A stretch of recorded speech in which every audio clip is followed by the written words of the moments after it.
Hi guys, welcome back on Tech Aid. We are providing you practical solutions to your problems, whether it's a simple hack or a step-by-step guide. We have got you covered. In this video, I will gonna show you that how to delete files from Google Drive. First of all, you can open the Google Drive application. I can already open the app. After opening the app, you can just simply select the file that you want to delete. I can select this file, so you can now tap on the three dots at the bottom right corner of the file, and here you can just simply scroll down and you can see the very last option, that is remove. Tap on remove, and here you can now tap on move to bin. After deleting the file, you can just simply go to the three lines at the top left corner of the screen, tap on it, and now you can just simply tap on bin, and here you can just simply select the same file that you delete in Google Drive files. You can now tap on the three dots at the bottom right corner again. Now you can just simply tap on the very last option, that is delete forever. This is the way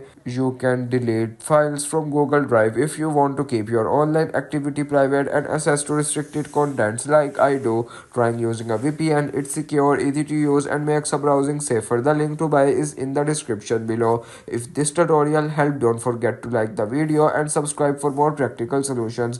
Got questions or need extra help, drop a comment below and we will be happy to assist. See you in the next one. Thanks for watching.